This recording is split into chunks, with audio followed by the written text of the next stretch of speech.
हाथों से सेवा करेंगे, दूध पिलाएंगे, जल पिलाएंगे, रोटी दान करेंगे, अन्न दान करेंगे, इन हाथों से जब किसी की सेवा करेंगे तो शरीर शुद्ध होगा, कथा सुनेंगे तो मन शुद्ध होगा।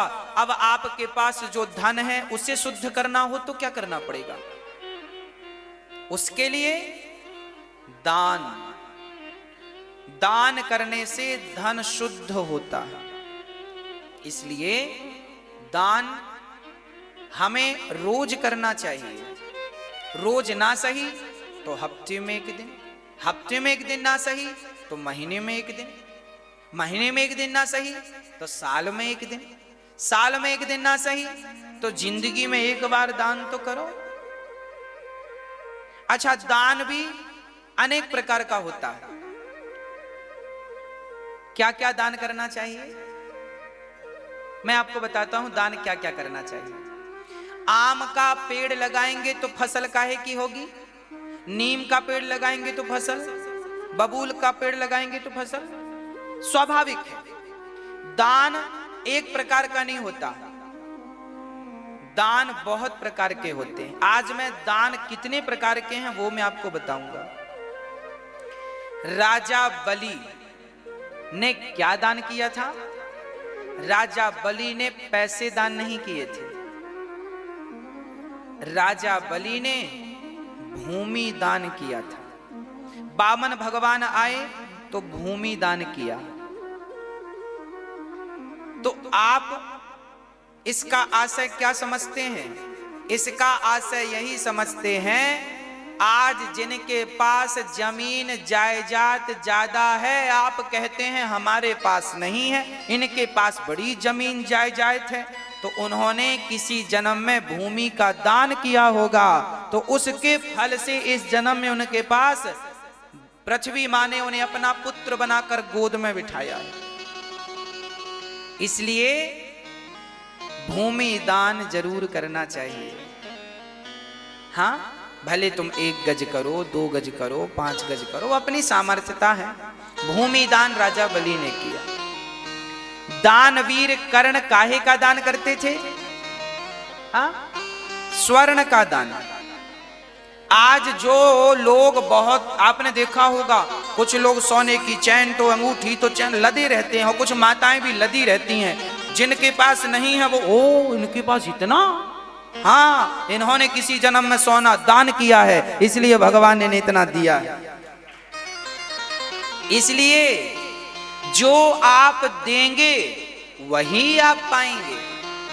दानवीर कर्ण जब मर कर के गए थे तो उन्हें स्वर्ग में सोने की रोटियां परोसी गई थी। इंद्र ने कहा खाओ रोटी, कर्ण ने कहा सोने की रोटी खावें क्या? हाँ। बोले क्यों? तुमने कभी रोटियां तो दान की नहीं, कभी भोजन तो किसी को कराया नहीं है, बस सोना देते गए देते गए देते गए। कर्ण बोले फिर क्या करें? बोले अपने बच्चों से कहो तुम्हारे नाम का कोई पुण्य करें, भंडारा करें, तब जाकर रोटियां मिलेंगी। जब उन्होंने अपने बच्चों को सपने में कहा बेटा मेरे नाम का जरा भंडारा करो, बच्चों ने किया, तब कहीं पिताजी को कर्ण को मिला। ये सब क्यों? ये हमारे लिए शिक्षा है। कर्ण को कोई रोटी की चाहत या भूख नहीं थी, वो तो सूर्य भगवान के परम पुत्र थे, साक्षात सूर्य भगवान थे। पर हमारे लिए सबक छोड़ कर गए कि सुनो, तुम जरूर थोड़ा थोड़ा सब कुछ दान करना। दाल स्वादिष्ट तब बनती है जब उसमें थोड़ी मिर्ची भी हो, थोड़ी नमक भी हो, थोड़ा मसाला भी हो, थोड़ा देसी घी का छौंका भी हो। अच्छी अब कोई दाल उबाल के खाए तो स्वाद थोड़ी आएगा। ऐसे ही जीवन में थोड़ा सा भूमि दान, थोड़ा सा स्वर्ण दान, थोड़ा सा रोटी दान, अन्नदान। यहाँ पर रोज आप लोग जो सेवा भेजते हैं उससे रोज अन्नदान होता है, अन्न क्षेत्र चलता है। आप बहुत सारे लोग आते हैं और अपने हाथ से बांटते भी हैं। इसलिए कहता हूं कि जीवन में थोड़ा थोड़ा देखो, आप अपने यहाँ भूमि दान तो कर नहीं सकते, क्योंकि आज इतने लोगों के पास इतनी कोई जमीन जायदाद नहीं है कि वो 1 2 एकड़, पहले के लोग करते थे दान, भूमि दान। अब आप भूमि दान बहुत ज्यादा नहीं, तो यहाँ पर वृद्ध माओं के लिए और आश्रम बनाने की जरूरत है, हॉस्पिटल लेने की जरूरत है, उसके लिए जमीन तो लेनी पड़ेगी। तो आओ आप सभी एक एक गज जमीन का दान करो, तो जल्दी जल्दी से हॉस्पिटल भी तैयार हो और माओं की सेवा के लिए एक आश्रम और तैयार हो, क्योंकि अब तो और चाहिए। तो आपके एक गज जमीन से कार्य हो सकता है, इसलिए दीपक जला देते हैं। वो सदगुरुदेव भगवान को भी आप सुन रहे थे। एक बार सुंदर करतल ध्वनि करते हुए आपके चरणों में बारंबार प्रणाम। भगवान श्री कृष्ण का पावन सा दर्शन, भगवान श्री कृष्ण का विवाह, जब प्रद्युम्न के पुत्र प्रद्युम्न का विवाह रति से संपन्न हुआ, तो राजा परीक्षित ने सुखदेव भगवान से कहा कि प्रभु, हमने तो सुना है कि भगवान के 16,108 विवाह भये और आपने तो मात्र एक विवाह की कथा करके नाती पोतों को भी जन्म दिला दिया, अर्थात कथा सुना दी। हमें ठाकुर जी के विवाहों की चर्चा सुनाइए। तब सुनाते हैं सुखदेव जी, भगवान राजन सुनो। आसीत् सत्राजितः सूर्यो भक्तस्य परमः सखा, प्रीतस्तस्मै मणिं प्रादात् सूर्यस्तुष्ट्यः स्यमन्तकम्। भगवान श्री कृष्ण का विवाह मां रुक्मणी से हुआ, पर दूसरा विवाह भगवान का हुआ जामवंत की बेटी। कैसे हुआ? बोले सत्रजित नाम के सज्जन रहा करते थे, उन्हें सूर्य भगवान ने मणि दी। एक दिन भगवान की सभा में वो पहुंचे, जिस सभा में भगवान बैठते थे उस सभा का नाम था स्वधर्मा नाम की सभा में ठाकुर जी विराजमान थे। भगवान ने सत्रजित जी से कहा, ये मणि आपके पास है, क्या करेंगे? इसे राजकोष में, राज खजाने में जमा कर दीजिए। उन्होंने देने से इनकार कर दिया। अंत में भगवान ने कहा कोई बात नहीं, असत्रजित जी चले गए।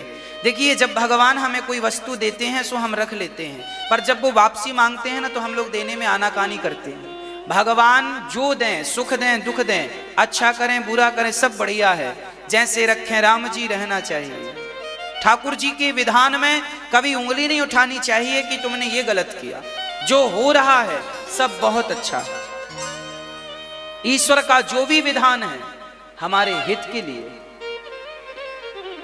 मांगा मणि नहीं दी, उनके भाई प्रसेन ने मणि पहनकर जंगल से, देखो सत्रजित मणि दे देते तो उनके भाई की मृत्यु ना होती। मणि नहीं दी तो उनके भाई जंगल गए तो शेर ने मार डाला। जामवंत जी वो मणि लेकर चले गए। अब भगवान को झूठा कलंक लगा कि सत्रजित को क्या लगा कि हमसे मणि कृष्ण ने मांगी थी, हमने नहीं दी तो हमारे भाई को मारकर मणि इन्होंने चुरा ली। भगवान को चोरी लगी। अच्छा, चोरी क्यों लगी? कहते हैं जो गणेश चतुर्थी की चंद्रमा को देखते हैं उन्हें कलंक लगता है। रामचरितमानस में गोस्वामी जी संकेत कर रहे हैं, जो आपन चाहे कल्याण, सुजस सुमति शुभ गति, सुख नाना, सो पर नार लीलार गोसाई, तजऊ चौथ के चंद्र किनाई। जो स्त्री अपना कल्याण चाहती है वो पराये पुरुष का त्याग कर दे, और जो पुरुष अपना कल्याण चाहता है वो पर नारी का त्याग कर दे, नहीं तो सर्वनाश। जैसे रावण ने पराई स्त्री को स्पर्श किया, सर्वनाश हुआ, सर्वनाश हो जाएगा उनका जो पराई स्त्री को स्पर्श करेंगे। इसलिए हमारे शास्त्र कितने बढ़िया हैं, आपको चरित्रवान बनाना चाहते हैं। आप स्वयं और अपने बच्चों को कभी भी चरित्र से भटकने मत दीजिएगा। माँ बाप की जिम्मेदारी है कि आप अपने बच्चों को चरित्र का मजबूत स्ट्रांग बनाएं, चरित्रवान बनाएं। अरे भाई, चरित्रवान हो तो आपकी इस लोक में और परलोक में भी सदगति है, सम्मान है। नहीं तो चरित्रहीन तो यहाँ भी सम्मान नहीं पाता, वहां भी सम्मान नहीं पाता। दुर्गति होती है उस व्यक्ति की, उसे घोर नरक में जाना पड़ता है जो व्यक्ति चरित्र का ठीक नहीं होता, चरित्र से गिरता है। आज के बच्चों को ना आप बहुत सारी शिक्षाएं देने के चक्कर में, बहुत अच्छा बनाने के चक्कर में कई बार बहुत सारे बच्चे चरित्र से बिगड़ जाते हैं। आज माँ बाप पढ़ने के लिए बच्चों को बड़े बड़े स्कूल कॉलेज भेजते हैं और वहां बच्चे अपना चरित्र बिगाड़ करके आ जाते हैं। कौन जिम्मेदार है? मैं ये नहीं कहता कि माँ बाप जिम्मेदार हैं, पर ये जरूर कहूँगा कि बच्चों को जब अपने से दूर भेजा करो तो उनका चरित्र मजबूत करके भेजा करो। उन्हें बताओ कि बेटा कपड़े में दाग लग गया तो छूट सकता है, पर चरित्र का दाग नहीं छूटेगा, इसलिए सिखाओ, समझाओ। शर्म में लोग ये बातें बच्चों से कहते नहीं हैं। कौन कहे अपने बच्चों से कि तुम चरित्रवान बनो? कौन कहेगा? फिर ये बताओ। आज छोटे छोटे बच्चे चरित्र से गिर रहे हैं। 10वीं 11वीं पढ़ने वाले बच्चे चरित्र से गिर रहे हैं। आपकी बेटी को गोल गोल रोटी बनाते नहीं आता, पर वो प्यार करना जानती है। आपके बेटे को मोबाइल का रिचार्ज कराने के लिए 300 रुपये उसके पास नहीं है, कमाता नहीं है, पर आज के नौजवान बच्चे प्यार करते हैं। हाँ, ये प्यार व्यार करना बढ़िया जानते हैं। आजकल तो शादियां भी माँ बाप की मर्जी के बिना लव मैरिज, कोर्ट मैरिज हो जाती हैं। माँ बाप को तब पता चलता है जब बेटी ने शादी कर ली, बेटे ने शादी कर ली, तब माँ बाप को खबर लगती है छोरे ने शादी कर ली। ये संस्कार क्या हमारे सनातन संस्कृति के अनुकूल हैं? नहीं। माँ बाप तुम बने हो किस लिए? केवल बच्चों को पैदा करना? तो देखो कुत्ता बिल्ली और सुअर भी बच्चे पैदा कर रहे हैं। केवल बच्चे पैदा करना नहीं माँ बाप का कर्तव्य है, बच्चों को संस्कारी माता शत्रु पिता वैरी ये न वालो न पाठिता न शोभते सभा मध्य हंस मध्य वको यथा। जो माँ बाप अपने बच्चों को सद्गुणी और संस्कारी नहीं बनाते, धिक्कार हैं ऐसे माता पिता को जिनने बच्चे जन्म तो दिए पर संस्कारी और चरित्रवान नहीं बनाया। नारी जने जननी जने तो भक्त जने, या दाता या सूर, या से तो बंध्या भली काहे गवावे नूर। मां बनना तब सफल होता है जब आप सदाचारी पुत्र को जन्म दें, उस बेटे को जन्म दें जो आपका ही नहीं, आपकी 21 पीढ़ियों का नहीं, आपके समाज का, आपके राष्ट्र का भी नाम रोशन करे। ऐसे पुत्र को जन्म देना चाहिए। धन्य है वो महाराणा प्रताप की माँ, और धन्य है वो ध्रुव और प्रहलाद की माँ। धन्य है तुकाराम नरसिंह मेहता की माँ जिन्होंने नरसिंह मेहता जैसे बेटों को जन्म दिया। धन्य है सूरदास की माँ जिन्होंने सूरदास जैसे भगत को जन्म दिया। धन्य है तुलसीदास की माँ जिन्होंने तुलसीदास जैसे महापुरुषों को जन्म दिया। अरे धन्य है वो माँ जिन्होंने ब्रह्म को, राम और कृष्ण को जन्म दिया। हाँ, ध्रुव और प्रहलाद को जन्म दिया। कहाँ गई वो माएं जो विवेकानंद को पैदा किया करती थी, रामकृष्ण परमहंस को पैदा किया करती थी, मीराबाई नरसिंह मेहता को, गुरु नानक देव को पैदा किया करती थी? कहां चली गई वो मां? कहां समा गई वो मां जो रैदास को पैदा किया करती थी? क्यों नहीं हो रहे हैं रैदास? क्यों नहीं हो रहे हैं रसखान? क्यों नहीं कोई बन रहा है नरसी? क्यों नहीं कोई मीरा की तरह भगवत प्रेम कर रही है या कर रहा है? कारण है संस्कार से च्युत हो गए हम, मार्ग भटक गए हम, अपना संस्कृतियों को भूल गए हम, अपने शास्त्रों के नियम कानून को तार तार कर दिया। शास्त्र कहते हैं सच बोलो, कौन बोलता है? शास्त्र कहते हैं दया धर्म का मूल है, किसके भीतर दया भरी है? शास्त्र जो कहते हैं हम बस वही ना करके वो सब कुछ करते हैं जिसकी शास्त्र परमिशन नहीं देता। इसलिए कोई ध्रुव प्रहलाद अब नहीं होते, कोई मीरा और रसखान और नरसी अब नहीं होते। होते हैं तो वो गुप्त हैं, किसी को पता ही नहीं। प्रिय भक्तों, प्रार्थना है मेरी, बच्चों को संस्कारवान, चरित्रवान आप बनाइए। माँ बाप की जिम्मेदारी है, तब आप पूर्ण रूप से माँ बाप कहलाने के अधिकारी हैं, नहीं तो आप अधिकारी नहीं हैं। इसलिए बच्चे कहां जा रहे हैं, क्या कर रहे हैं, आपका बेटा क्या कर रहा है, जरा आप अपने बच्चों का एक बार मोबाइल लेकर तो देखिए। आजकल के बच्चे आपके मोबाइल, अपने मोबाइल में पासवर्ड डाल के रखते हैं, माँ देख ना ले, क्योंकि पता है व्हाट्सएप में बात कर रहा होगा किसी छोरी से। पासवर्ड डाल के रखता और माँ पकड़ लेना, लड़ जाता, मेरा मोबाइल ना छुआ करो। हाँ, आप मोबाइल लेती हो अपने बेटे का और आप मोबाइल लेती हो अपने बेटी का और वो आपको आंख दिखाए, समझ लेना दाल में काला नहीं, पूरी दाल काली पड़ गई है। बहुत देर से देखा है तुमने, 2 थप्पड़ लगा उसके गाल में। क्यों नहीं देखेंगे तुम्हारा मोबाइल? गंदगी भर रखी होगी मोबाइल में। व्हाट्सएप फेसबुक में केवल बातें होंगी उल्टी सीधी। माँ बाप बिल्कुल लापरवाह हो गए हैं, बच्चों पे कोई ध्यान नहीं है। कौन समझाएगा? पड़ोसी आएगा संस्कार देने तुम्हारे बेटे को, तुम्हारी बेटी को, आप ही देंगे। इसलिए अपनी बेटियों को, बेटों को समय रहते संस्कार दीजिएगा, समय रहते ये बता दीजिएगा कि चरित्र की कीमत क्या होती है। हाँ, राम के सामने सूर्पणखा खड़ी थी, क्या राम ने उसे देखा? अरे भारत चरित्रवान राम चरित्र सुनवे को रसिया, राम लखन सीता मन बसिया। हम तो चरित्र की पूजा करने वाले हैं भक्तों, हम तो व्यक्ति की नहीं, व्यक्ति के चरित्र की पूजा करते हैं। ये राम, ये कृष्ण क्यों भगवान है? चरित्र इनका शुद्ध है। इसी से हमें प्रेरणा लेनी है, शिक्षा लेनी है। आप अपने बच्चों का ख्याल रखें, बस मेरी प्रार्थना है। नहीं तो आजकल के नौजवान बच्चे भाग जाते हैं, शादी कर लेते हैं। इतने निर्दयी हो गए हैं कि माँ बाप को भी अपनी शादी में इनवाइट नहीं करते। एक छोरा मेरे पास आया, बोला महाराज जी मैं इस लड़की से प्यार करता हूँ। मैंने कहा ठीक है, हमें क्यों बता रहा? बोले शादी करना चाहता हूँ। मैंने कहा ठीक है। बोला महाराज जी मेरी माँ मेरे पिता तैयार नहीं है, क्या करूँ? मैंने कहा तो शादी मत कर। बोले नहीं, मैं तो इसी लड़की से शादी करूंगा। फिर मैंने कहा जब डिसाइड कर लिया तो पूछता क्यों है? बोले महाराज जी आप मेरी माँ को समझाओ। मैंने कहा मैं ये बातें नहीं करता, माँ बाप ने जो कह दिया वो मान ले। अरे जिसने तुझे जन्म दिया है, अरे भाई पुत्र तो वही है जो माँ बाप की आज्ञा का पालन करे, नहीं तो वो पुत्र नहीं मूत्र की तरह है। वो क्या है? माँ बाप की आज्ञा का उल्लंघन करने वाला पुत्र नहीं हो सकता। हाँ, तू कैसी बात कर रहा है? माँ की बात नहीं मानेगा?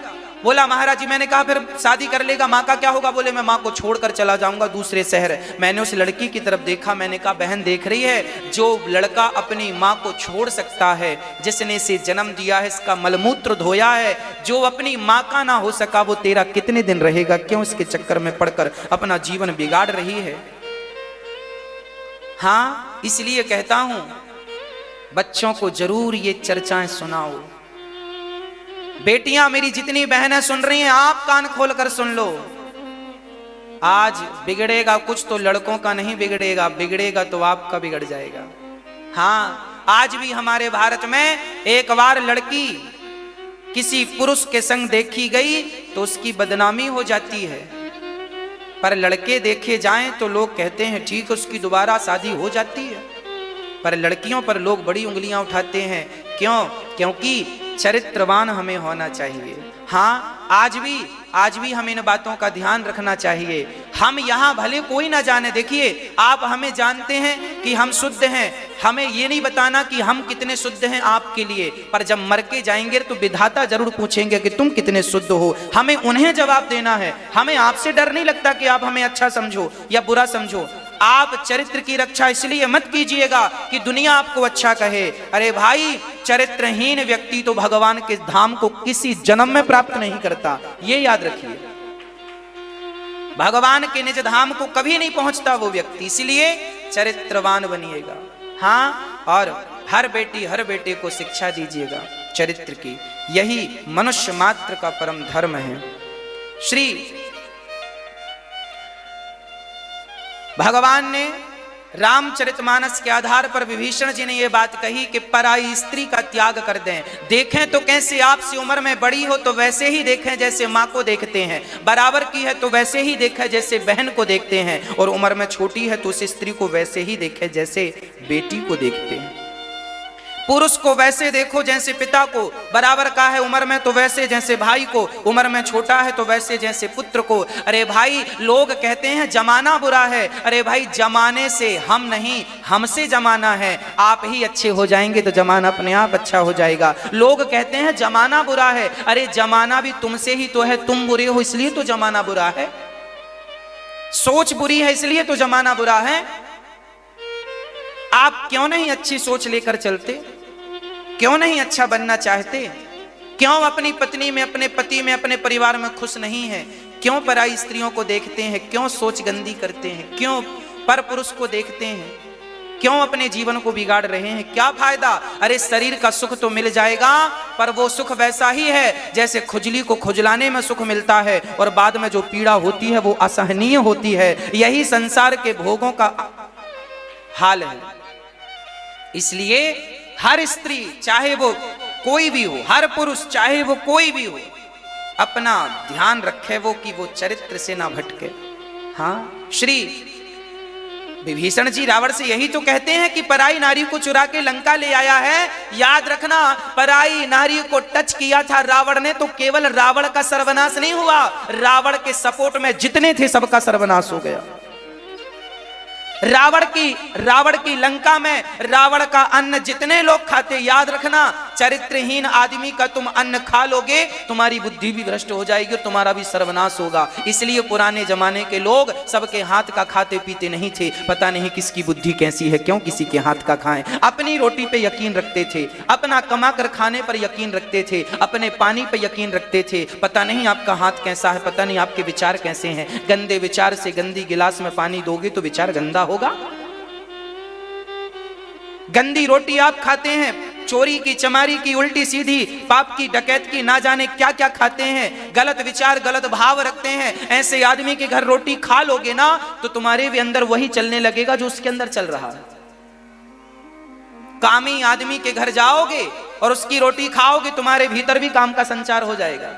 और भगत के घर जाकर के उसकी थाली के एक कण भी, एक अन्न भी खा लिया तो भगवत प्रेम तुम्हारे भीतर अपने आप अनायास जाग जाएगा, क्योंकि भगत की रोटी खाई है। मैंने सुना है, भक्तमाल में पढ़ा है कि रैदास भक्त की रोटी खाने के लिए बड़े बड़े राजा, भगवान स्वयं और बड़े बड़े विद्वान लोग आते थे, रैदास की रोटी खाने आते। रैदास जी, जिस थाली पर तुमने खाया है, यदि एक आध टुकड़ा बचा हो और चावल का एक दाना बचा हो तो हमें दे दो, हम अपनी जिह्वा पर रख लें, ताकि तुम्हारा जूठन खाएंगे तो हमारा मन भी तुम्हारे जैसा हो जाएगा, तुम्हारी जैसा प्रेम, तुम्हारे जैसे भक्ति हमारे भीतर प्रवेश कर जाएगी।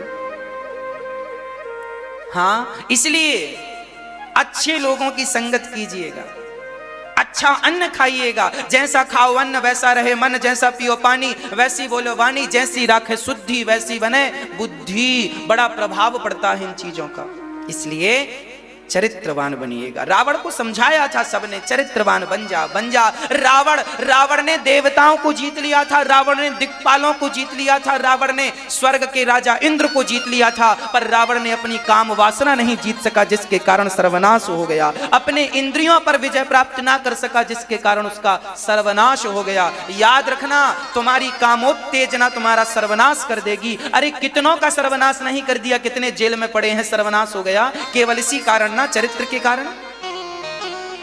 जिनके डंके बजते थे आज वो जेल की रोटियां खा रहे हैं, केवल चरित्र बिगड़ने से ना।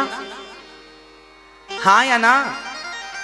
तो भाई, ये चरित्र की क्या कीमत है तुम जानोगे क्या? झांसी की रानी मर गई थी, जल करके फूस पर आग लगाकर, कुटिया सूखी घास डालकर मर गई। घोड़े को गोली लग गई, 23 साल की उम्र थी। जब मरने लगी तो झांसी की रानी से पूछा एक महात्मा ने, क्यों मर रही है? ये बड़े भाग्य से मनुष्य का तन मिलता है। तब वो बोली कि मैं अंग्रेजों से घिर गई हूं और अब जी कर क्या करूंगी? अरे जिंदा थी तो देश के लिए लड़ती रही, देश के लिए बलिदान दिया है। अब मैं मर रही हूं तो मैं आत्महत्या नहीं कर रही हूं, मैं तो अपने चरित्र की रक्षा करने जा रही हूं। मैं जीवित किसी के हाथ लग गई तो मेरा चरित्र ये अंग्रेज लोग बिगाड़ देंगे। और भारत की नारी मर जाती है पर चरित्र को बिगड़ने नहीं देती। ऐसा भारत। स्वामी विवेकानंद जी से किसी ने कहा एक बार शिकागो में कि आप बड़े सुंदर हैं, आप एक और विवेकानंद पैदा करिए मेरे द्वारा। एक स्त्री ने कहा था कि मेरे द्वारा एक विवेकानंद और पैदा कीजिए आप, ताकि और विवेकानंद बढ़ेंगे, कल्याण होगा। स्वामी जी बोले, राम राम, ये महिला कितनी निर्लज्ज है, क्या बोलती जा रही है? कहा, तुझे विवेकानंद चाहिए ना? बोली हाँ। तो स्वामी जी बोले, फिर ठीक है, आज से मैं तेरा बेटा, तू मेरी माँ, मुझे तुझसे क्या विवेकानंद? जरूरी थोड़ी है कि मेरा बेटा मेरे जैसा हो, परंतु मैं प्रत्यक्ष तेरा बेटा बनने को तैयार। पांव पकड़ लिया था विवेकानंद जी ने, पर पराई स्त्री को गंदी निगाहों से देखना उचित नहीं समझा। ये भारत का पुरुष विवेकानंद जैसा है, मर जाएगा पर पराई नारी को स्पर्श नहीं करेगा। भारत की नारी झांसी की रानी जैसी है, मर जाएगी पर पुरुष का स्पर्श नहीं करेगी। अरे भाई, चरित्रहीन होके तुम 100 साल जिंदा भी रहे तो उस जिंदा रहने का अर्थ क्या है? और चरित्रवान बन के तुम 25 साल में ही मर गए तो तुम बढ़िया हो, कम से कम चरित्रवान तो थे। चरित्र की रक्षा करिएगा। था भरा सोना खचाखच लंक की दीवार में, एक रत्ती नहीं मिला रावण को मरती बार में, जाने ना देना धर्म जाने न देना धर्म, करना लोभ मत धन धाम का, और धर्म ही जाता रहा तो धन रहा किस काम का। अरे धर्म गवा करके धन कमाया भी तो क्या कमाया,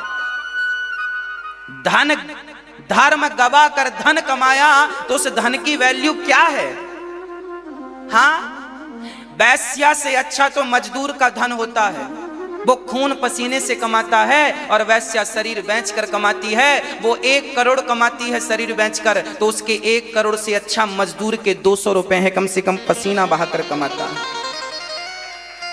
धर्म को गवा कर धन कमाया, क्या कमाया। इसलिए बच्चों को और शिक्षा दो ना दो, चरित्र की शिक्षा जरूर दो। हिंदी मीडियम में पढ़ाओ, इंग्लिश मीडियम में पढ़ाओ, जमाने में पढ़ाओ, पर चरित्र की शिक्षा किसी स्कूल में नहीं दी जाएगी। चरित्र के लिए तो भगवान ने माँ बाप को भेजा है। जाओ, तुम्हारा परम धर्म है कि तुम अपने बच्चों को चरित्र की शिक्षा दो। ये माँ बाप की जिम्मेदारी है। भगवान श्री जंगल गए और जब कलंक लगा तो भगवान ने प्रसेन को मरा देखा। जामवंत जी से ठाकुर जी ने युद्ध किया 27 दिन तक। 28वें दिन उसे उन्हें खूब मार लगाई, चरणों में जामवंत जी गिरे, वो पहचान गए और जाम्बवती से ठाकुर जी ने दूसरा विवाह किया। फिर भगवान ने मणि लौटाई सत्यजित को बड़ा बुरा लगा कि लो अब हमें लोग क्या कहेंगे, तो अपनी बेटी का आपने विवाह ठाकुर जी से किया। तीसरा विवाह भगवान का सत्यभामा से हुआ। चौथा विवाह भगवान का यमुना से, 5वां मित्रविंदा से, 6वां सत्या से, 7वां भद्रा से, 8वां लक्ष्मणा से। भौमासुर नाम का दैत्य जिसने 16,100 कन्याओं को बंदी बना रखा था, उस दैत्य को भगवान ने मार गिराया, युद्ध में पराजित कर दिया, और उसके यहाँ से सारी कन्याओं को खोलकर भगवान ने कहा देवी किराया खर्चा हमसे लो और अपने अपने घर को चली जाओ। वो कन्याएं बोली श्याम सुंदर अब हमें कोई स्वीकार नहीं करेगा। सब कहेंगे पर पुरुष के पास रहकर आई हो, कौन स्वीकार करेगा, तो अब हम या तो मर जाएं या तो आप हमें स्वीकार कर लो। तो दरबार में बंसी वाले के दुख दर्द मिटाए जाते हैं, दुनिया के सताए लोग यहाँ सीने से लगाए जाते हैं। जिन्हें कोई नहीं अपनाता उन्हें भगवान ने, लोग कहते हैं भगवान ने 16,108 विवाह क्यों किए। अरे भाई, भगवान ने जानबूझकर विवाह नहीं किए, सब इमरजेंसी केस थे। 16,100 कन्याएं तो बिल्कुल मरने को तैयार थी, मैं मर जाऊंगी, नहीं तो विवाह करो। अब क्या करें, भगवान मरने दें। भौमासुर ने कन्याओं को बंदी बनाया था। अब उन कन्याओं का भला कौन सम्मान करता जो दूसरे के घर बंदी थी। सीता जैसी माओ पर तो लोगों ने उंगलियां उठाई कि तो रावण के घर, और भगवान कृष्ण 16,100 कन्याओं को मुक्त तो कर दिए, पर डर इस बात का था कि समाज क्या इन्हें स्वीकार करेगी। अरे जिन नारियों को समाज स्वीकार नहीं कर रही थी, ये कहकर दुत्कार रही थी कि ये परपुरुष के पास रहकर आई हैं, उन रानियों को, उन स्त्रियों को सम्मान के साथ जीने का अधिकार भगवान ने पत्नी का दर्जा देकर दिया है। भगवान ने क्या गलत किया। अरे भगवान ने सताई ठुकराई नारियों को सम्मान के साथ जिंदगी लौटाई है। ये भगवान की भगवत्ता, उनके जैसा कृपालु करुणामय कौन होगा।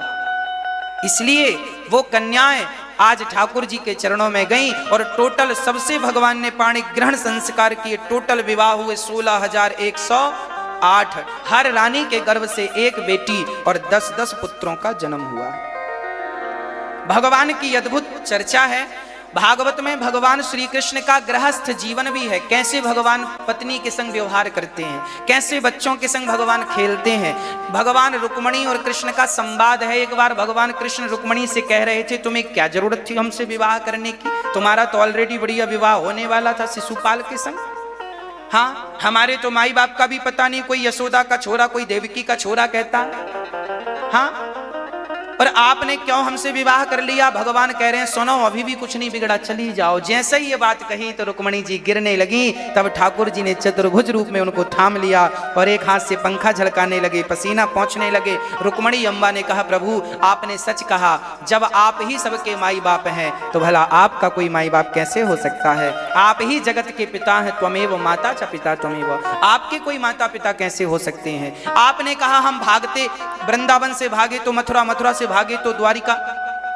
तब मां रुक्मणी ने कहा दीनानाथ आप तो सर्वव्यापी हैं, भाई सर्वव्यापी आप कण कण में हैं और हवा चलती है तो एक कण यहां से उड़कर दूसरी जगह चला जाता है। बस आप कण कण में व्यापक हैं, तो कभी उड़कर मथुरा से वृंदावन आ गए, वृंदावन से मथुरा आ गए, तो कभी वो कण उड़ा तो उड़ करके द्वारिका आ गया। तो आपकी सर्वव्यापकता पुष्ट होती है इससे, इसलिए मां रुक्मणी ने ये बात कही कि आप सर्वव्यापक हैं। ये बात इससे पुष्ट हो गई कि आप यहां भी, मथुरा भी, वृंदावन भी और द्वारिका भी, मतलब पूर्व से पश्चिम, उत्तर से दक्षिण, सब जगह आपकी व्यापकता है। मां रुक्मणी का जब ये अर्थ सुना तब भगवान गदगद हो गए। वाह रुक्मणी, आप तो बड़ी विद्वान हैं, बड़ा सार गर्वित अर्थ करती हैं हर बात का। पर भगवान रुक्मणी के संग बड़े प्रेम से रहने लग गए। अच्छा, भगवान बहुत बढ़िया गृहस्थ जीवन निभाते हैं। भक्तों, ये कथा टीवी से अब कट जाएगी, आप यूट्यूब पर आगे की सुदामा चरित्र की कथा जरूर देखिएगा। और आज से हम प्रश्नोत्तरी भी लेकर आएंगे रात्रि के ठीक 8 बजे। अभी 6 बज रहा है, 8 बजे फिर हम आपके सामने YouTube पर आप अपने कोई भी प्रश्न हमसे कर सकते हैं। YouTube चैनल पर अनिरुद्धाचार्य जी डालिए, YouTube पर चैनल को सब्सक्राइब कीजिए और शेयर कीजिएगा। रात्रि के 8 बजे आपसे प्रश्नोत्तरी से जुड़ेंगे इसी मंच पर। आप सभी लोग जुड़े रहें और YouTube पर देखें, कथा टीवी से कट जाएगी। भगवान ने रुक्मणी जी से बढ़िया वार्ता की और अनिरुद्ध और उषा का विवाह भगवान ने कराया है। भगवान ने बाणासुर का उद्धार किया, भौमासुर का उद्धार किया तो कन्याएं मिली, और बाणासुर का उद्धार किया तो अनिरुद्ध के लिए बहू मिल गई। हाँ, भगवान श्री कृष्ण ने बाणासुर का सबक दिया। भगवान मारते नहीं है भाई, रिश्तेदार हैं, क्या मारे हैं, सबक दिया। ठाकुर जी ने कल्याण किया, सबका उद्धार किया, सबको निज धाम भेजा। अब भगवान की एक दिव्य कथा है। भगवान ने राजा नृग पर कृपा की। नृगो नाम नरेंद्रोहा मिक्ष्वाकुतिनयः प्रभु।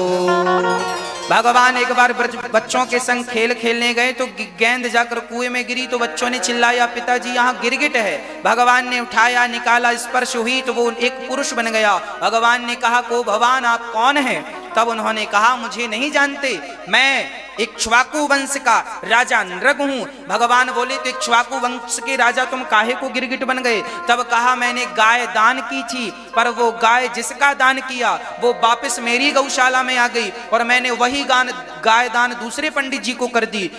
और दोनों पंडित जी आपस में बोले, ये गाय मेरी है, मेरी है, मेरी है। दोनों मेरे पास आए, मैं राजा था, मैं निर्णय ना कर सका सही।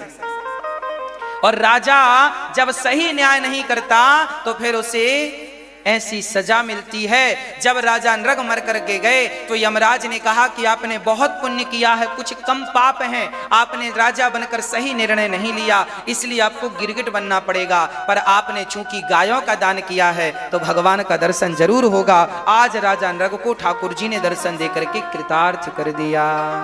इसके बाद भगवान ने पौंड्रक और काशीराज पर कृपा की। ये पौंड्रक कौन था? फ्रॉड भगवान, नकली भगवान, शंख चक्र नकली लगा के, 4 हाथ लगा के घूमता था, बोला मैं भगवान हूं। आप लोग भी नकली भगवानों से जरा बच के रहिएगा। आज हमारे भारत में बड़े नकली भगवान लॉन्च हुए हैं, बड़ी पूजाएं चल रही हैं, भारत में पालकियां चढ़ाई जा रही हैं।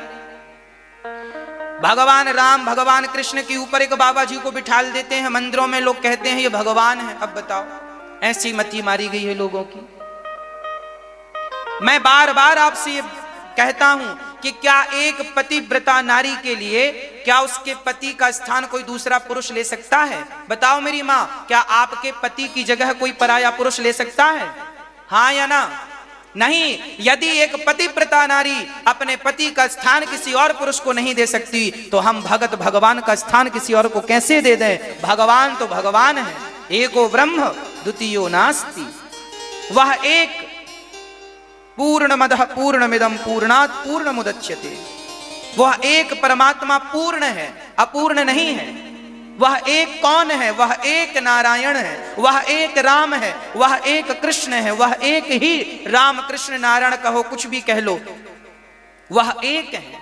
अनेक समझने की गलतियां ना करें और भगवान पर बड़ी श्रद्धा रखें। नारायण ही हम सबके भगवान हैं, उन्हीं को हम राम कहते हैं, उन्हीं को कृष्ण कहकर पुकारते हैं। इसलिए भगवान से केवल प्रेम हो। और जब आपकी ये दृष्टि हो जाए कि सर्वम खलविदम ब्रह्मा, तो फिर किसी को भी भगवान देखो। फिर कोई दोष नहीं है। अब आप केवल एक व्यक्ति को ही कहें कि ये भगवान है, बाकी को आप कुछ ना समझें तो गलत होगा। जब आपकी दृष्टि में समभाव हो जाए कि सब में ईश्वर है, फिर तो आप सब में कहिए, फिर तो बाधा ही नहीं। इसलिए पहचानिए भगवान कौन है, गलत ना हो जाइएगा। कोई हमसे कहे कि तुम्हें 10 करोड़ देंगे, 50 करोड़ देंगे, 1000 करोड़ देंगे, अरे पूरी दुनिया की कोई दौलत दे के कहे कि बिहारी जी को भूल करके, बिहारी जी को छोड़कर किसी और को भगवान स्वीकार कर लो, तो पूरी दुनिया की दौलत कह दे देने को, तो पूरी दुनिया की दौलत हम स्वीकार नहीं करेंगे। हम तो बिहारी जी को स्वीकार करेंगे, हम तो अपने राम लला को स्वीकार करेंगे। हमें दुनिया की दौलत नहीं चाहिए। हम कोई पैसों के लिए थोड़ी भगवान से प्रेम करते हैं। अरे प्रेम तो प्रेम है सो है। हाँ, वो सुदामा जी गरीब थे तो भी प्रेम था, नरसिंह मेहता धनवान थे तो भी प्रेम था। बाद में नरसिंह मेहता ने सब दान करके बढ़िया भजन करना शुरू कर दिया। तो मैं गरीब हूं तो कोई मुझे पैसों का लालच दे के कहे कि अपने इष्ट को, भगवान को भूल जाओ, तो क्या पैसों के लिए मैंने भगवान चुने थे? इसलिए पूरी दुनिया की संपदा भी तुम्हारे चरणों में हो, पर कोई कहे कि अपने राम को, अपने कृष्ण को, अपने नारायण को भूल जाओ, तो मैं मानता हूं कि मुझे तो राम कृष्ण के चरणों के अतिरिक्त किसी का ध्यान चिंतन करना नहीं चाहिए। सिवा राम के चरणों का ध्यान, सिवा कृष्ण के चरणों का ध्यान, सिवा नारायण के चरणों का ध्यान, इनके अतिरिक्त हमें किसी के चरणों का ध्यान नहीं करना चाहिए। हाँ जी, तो हम सभी को इन बातों का विशेष ख्याल रखना चाहिए। पौंड्रक जैसे लोग तब भी थे और आज भी हैं। भगवान ने उद्धार किया पौंड्रक का, काशीराज का उद्धार किया, द्विविद का उद्धार किया, जरासंध के यहाँ 20,800 राजाओं को मुक्त कराया, और भीम भैया ने युद्ध में उन्हें पराजित किया। कैसे? भगवान की तरफ देख नहीं रहे थे। युद्ध करते 27 दिन बीत गए। अंत में भगवान ने कहा कल हमारी तरफ देखना। एक तिनका उठाकर ठाकुर जी ने बीच से फाड़कर ऐसे फेंक दिया। युद्ध करते कई दिन बीत गए भीम भैया को, पर आज तक विजय नहीं मिली। क्यों? क्योंकि काम करते समय दृष्टि भगवान पर नहीं थी। काम सारा कीजिएगा पर दृष्टि भगवान पर बनी रहे। भैया भीम ने जब जरासंध से युद्ध किया और युद्ध करते समय दृष्टि भगवान पर रखी तो काम बन गया। काम क्या बन गया कि भैया भीम ने जब देखा तो ठाकुर जी ने इशारों से तिनके को बीच से फाड़कर यहाँ का भाग वहां, वहां का भाग यहाँ, जरासंध को भी बीच से फाड़ के ऐसे उसके भाग डाले। जरासंध का उद्धार हो गया। भगवान ने कृपा की और उनके यहाँ सारे राजाओं ने भगवान की स्तुति की। कृष्णाय वासुदेवाय हरये परमात्मने प्रणतः क्लेशनाशाय गोविंदाय नमो नमः। भगवान ने सबका उद्धार। शिशुपाल ने 100 गालियां दी, ठाकुर जी ने क्षमा। 100 पूरी हुई, 101 सिर भंग कर दिया। भगवान 100 गालियां तक चुप रहे। हमें भी लोगों के 100 अपराध क्षमा करने चाहिए। तितिक्षवः कारुणिका सुहृदः सर्वदेहिनां। वही भक्त है जो सहनशील है, वही भक्त है जो शांत है, वही भक्त है जिसके भीतर करुणा है। तो भगवान ने शिशुपाल का उद्धार किया। हम सभी को ये भाव रखने चाहिए कि हम भी दया ना छोड़े। तुलसी दया ना छोड़िए जब तक घट में प्राण। दया न छोड़े। 100 गालियां, आपको भी कोई गालियां दे तो बार बार ना झगड़ा किया करो, ना बोला करो कि हमें तुमने गाली। किस किस के मुंह लगेंगे, क्या क्या जवाब देंगे। लाख लोग हैं गालियां देने वाले, किस किस के मुंह लगोगे। चुप रहो। चुप रहना सबसे उत्तम। कोई तुम्हें साधु कहे तो भी चुप रहो, कोई तुम्हें दुष्ट कह दे, ढोंगी कह दे तो भी चुप रहो। कोई तुम्हें अच्छा कहे तो भी चुप, बुरा कहे। जड़ भरत जी चुप रहते थे। यहाँ भागवत जी के आखिरी में एक ब्राह्मण की कथा है। अंत में उनके बारे में लिखा है, एक ब्राह्मण थे, बड़े लालची थे, बड़ा धन जोड़ा, बाद में बड़ा वैराग्य हुआ तो वो घर छोड़कर निकल गए। लोगों ने बड़ा अपमान किया उनके ऊपर। भागवत जी में लिखा है मलमूत्र भी लोगों ने उनके ऊपर फेंका। परंतु धन्य है वो ब्राह्मण कि वो सहनशील की चरम सीमा को पार कर गए। और याद रखना, जब आप सहनशील हो जाएंगे तो आपकी सहनशीलता को देखकर दुनिया रीझे ना रीझे, मेरे गोविंद रीझ जाएंगे। और रीझ गए। आप सहनशील दुनिया वालों के लिए मत बनना, सहनशीलता से भगवान भी रीझते हैं। भगवान केवल भगवान की भक्ति नाम जप से, तपस्या से, समाधि से नहीं, सहनशीलता से भी रीझते हैं। वो भी एक अंग है, ठाकुर जी को पाने का एक साधन है। भगवान ने शिशुपाल का उद्धार किया। युधिष्ठिर जी के राज यज्ञ में, राजसू यज्ञ में ठाकुर जी ने, भगवान ने पत्तल उठाने का काम किया था। और हमें भी बड़ा तब बनेंगे जब छोटे छोटे काम करेंगे। शाल्व का और दंत वक्र का भगवान ने उद्धार किया है। भगवान के परम मित्र, देखो सब पर ठाकुर जी ने कृपा बरसाई है। क्या कभी दीन दुखियों पर, गरीबों पर कृपा बरसाई है? बोले हाँ बरसाई है। किस पर बरसाई? बोले कृष्णस्यासीत सखा कश्चित ब्राह्मणो ब्रह्मवित्तमः विरक्त इंद्रियार्थेषु प्रशांतात्मा जितेन्द्रियः। सुदामा जी का कैसा जीवन चरित्र है। कृष्णस्यासीत सखा कश्चित, सुदामा जी भगवान के सखा हैं। अच्छा, कब के सखा हैं? जब भगवान पढ़ने गए थे उज्जैन, तब के सखा हैं। सुदामा जी के पिता का नाम था धर्माध्वरी सुतः सुदामा। धर्माध्वरी, आपके धर्म ही जिनकी धुरी थी, उनके पुत्र हैं सुदामा। बचपन में ही माँ बाप चले गए।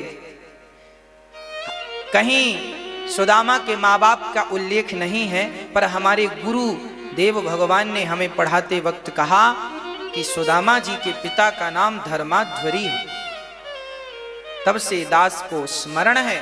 और धर्माध्वरी अर्थात माता पिता के जाने पर सुदामा जी एक बार उज्जैन पहुंचे और क्षिप्रा तट पर बैठ के भगवत चिंतन कर रहे थे। तभी सांदीपनी जी वहां आए। गुरुदेव भगवान ने देखा कि कोई दिव्य बालक है। कहा, पुत्र कहां से आए हो? सुदामा जी ने कहा, यही तो पता लगा रहा हूं कि कहां से आया हूं।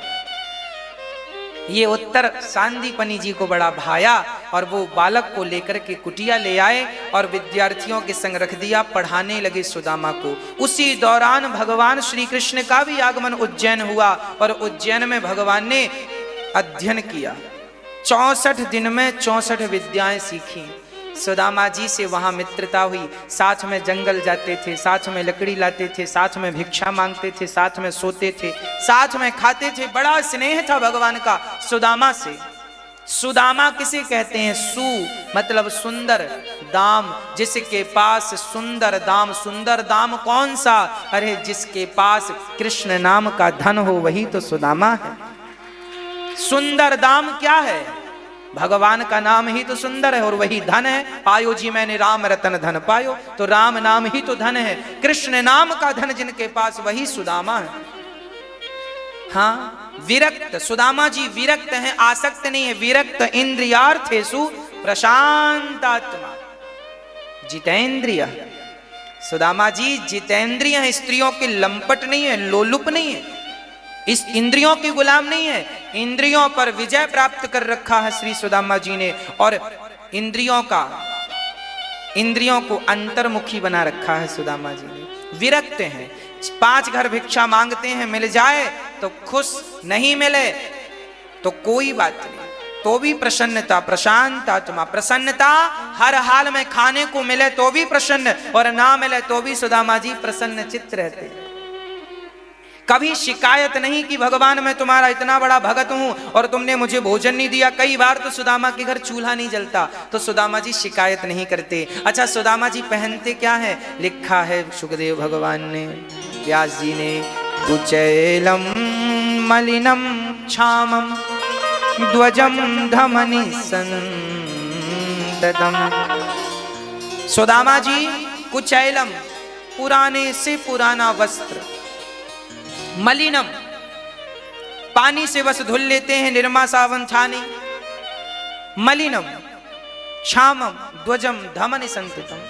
ऐसे ब्राह्मण जो केवल भगवत भक्ति के लिए जीते थे, भगवान के चरणों में चिंतन था, कपड़ों से मन हट चुका था, वो समझ चुके थे कि हमारे वस्त्र तो हमारे शरीर के साथी हैं, पर हमारा शुद्ध मन, हमारी भक्ति तो यहाँ से लेके वहाँ तक यही हमारी संगी और साथी है। सुदामा जी बड़ा कठिन जीवन यापन करते हैं। सुदामा जी का चरित्र भागवत में क्यों लिखा है? ये इसलिए लिखा है ताकि हमें और आपको प्रेरणा मिल सके कि जीवन में कभी धन का अभाव हो तो उस अभाव में भी भगवान को नहीं भूलना। जैसे अभाव ग्रसित जीवन में भी सुदामा ने भगवान के प्रति सच्चा भाव रखा, हम भी ऐसी विषम परिस्थितियों में भी भगवान का स्मरण ना भूलें।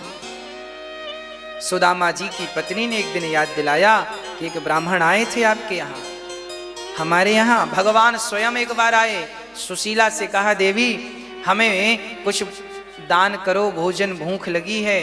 तब सुशीला ने कहा, हमारे घर तो गरीबी ने जन्म लिया है, आपको कैसे खवाएं, पानी बस पिला दिया। ठीक है।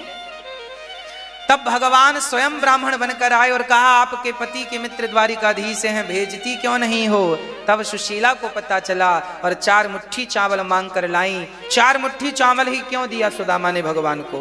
क्योंकि वो 4 मुट्ठी चावल नहीं थे, वो तो धर्म अर्थ काम मोक्ष सब कुछ भगवान के चरणों में समर्पित करना था सुदामा को। हाँ, वही 4 मुट्ठी चावल लेकर सुदामा जी जब चले हैं